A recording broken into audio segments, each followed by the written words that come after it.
မိဘတွေကိုမင်းတို့ခိုင်းခဲ့တဲ့ကံတွေကမင်းတို့တက်တက်လုံးသူများနိုင်ငံမှာသွားပြီးတော့အလုပ်ကျွေးပြပါလေဝိဆိုတာဘဝမကူဘူးကွာတာဝင်းမှုဝိပြရင်တာလင်းချိတ်ဝိလဲတဲ့တာဝင်းမှုဝိဆိုတာမိဘဝိသားသမီးဖြစ်တဲ့ချင်းသားသမီးဝိတပည့်တွေဖြစ်တဲ့ချင်းတပည့်ဝိဝတရားတွေရှိလားမရှိဘူးလားကိုင်တပည့်ဝတရားဘယ်နှပါဒါတွေတော့ဟာပြောကြပါဦးဟာညညာထကြွားသုံးမနာယူလာမှုကြိုစီထန်နိလှုပ်ကျွေးသင်ထွေးအံရောလားသင်တွေးတင်ပြီးတွေးရမယ်ဒီပါသက်ပြီးရင်အံရမယ်ဆိုတော့ရွတ်ဆိုခိုင်းတာနော်ရွတ်ဖက်တဲ့စခိုင်းတာနော်ရွတ်ဆိုတော့ဒီပရိသတ်တွေကိုထုတ်ပြောရတဲ့တတိရှိတာပြောတယ်ပညာနဲ့ပတ်သက်ရင်လေသာသမီကျင့်ဝတ်ကြဘာနှမျိုးတဲ့တော့ကျွေးမွေးဝပြက်ဆောင်ရွက်စီမံမွေခံထိုက်စေတူမြဝေ၍စောင့်လီမျိုးနဲ့ဝန်ငါးွယ်ကျင့်ပွေသားလို့ကျွေးမွေးမပြက်မင်းတို့ကျွေးတယ်မိဘကိုကျွေးနိုင်လောက်တဲ့ပညာမင်းတို့ရှိပြီမင်းတို့မှာတောင်းစားတဲ့ပညာပဲတက်အမေဘလို့အဖေဘလို့နဲ့တောင်းစားတတ်တဲ့ပညာပဲတက်ကျွေးနိုင်တဲ့ပညာကိုခဏတာမင်းတို့အခုရဲ့မှာမကျွေးနိုင်ရင်ကူဟာအဲ့လိုသူအဲ့လောက်လေးတော့လှုပ်ဟာမကျွေးနိုင်ရင်တော့ကူဟာအဲ့ဒါဘုံဘုံတို့နိုင်ငံရဲ့ပညာရေးက economic education ကိုသင်မပေးဘူးကွာပြဿနာရှိ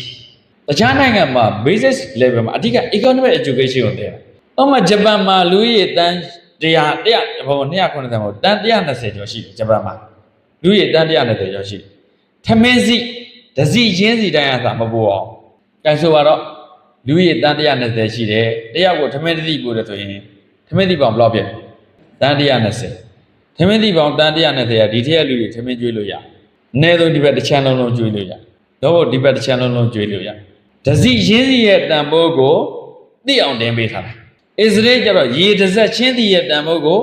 သိအောင်တင်ပေးထားတယ်။တို့နိုင်ငံကျတော့ဘုံဘုံလောဘာမှတန်ဖိုးသိအောင်တင်ပေးမထားဘူး။မိသားစု9ယောက်ရှိတဲ့အိမ်က9ယောက်စာချက်2ယောက်စာအပိုပဲ။ဒါကြောင့်ဘုံပြောတယ်မိသားစု9ယောက်ရှိတဲ့အိမ်က9ရက်စားတဲ့အစားအစာကို7ရက်ကြစားရင်9ရက်စားလို့ရတယ်။စီးတဲ့ရေဆဲတဲ့ကတဲ့မိန်းမတွေကလည်းဒါမှမသိဘူးလေ။အိမ်တွင်းမှုလို့သိမ့်ထုတ်တယ်ကြဘာမှမသိတဲ့အခါသားသမီးကိုဘယ်လိုထိန်းချောင်းအောင်ကောင်းမသိကျွေးမွေးမပြတ်မိဘတွေကိုဘယ်လိုကျွေးမွေးနိုင်တဲ့မင်းတို့မှာပညာတွေရှိထားမလဲဆောင်ရွက်စီမံမိဘတွေရဲ့လုပ်ငန်းတွေကိုဘယ်လိုကူညီမလဲသားသမီးတို့မေးကြည့်အောင်မင်းတို့မိဘတွေဘာလုပ်ကြအိမ်မှာဈေးရောက်တဲ့မိဘတွေမရှိဘူးလားဈေးရောက်ကူလားဈေးတိုင်းရှိတဲ့ဟာတော့မင်းတို့လိုချင်တာဖြုတ်သွားဟုတ်လားဈေးရောက်တော့မကူဘူးနော်အဲ့ဒါတော့နိုင်ငံတကာမှာ home education တော့ economic education ကိုသိချတဲ့ဒါကြောင့်သမင်းစားတဲ့နေရာရေသုံးတဲ့နေရာမိဘကူတဲ့နေရာနော်ဝေမှာဆိုကလေးလေးတစ်နှစ်သမီးလေးခင်တကရန်ကိုပို့လိုက်ပြီရောက်သွားပြီတစ်နှစ်ဆိုရင်သူကကြောင်မတက်နေရတဲ့အစိုးရအစီအစဉ်ရ KG ရောက်သွားအဲ့ကလေးလေးကိုကြောင်းပြန်လာမိဘတွေကဂသုံးရက်ချိုးနိုင်ပြီဆိုဂသုံးရက်ချိုးတဲ့ဟာကိုတင်ပေးရအမေလုပ်တဲ့သူကိုဒီသမီးကကဲကူရ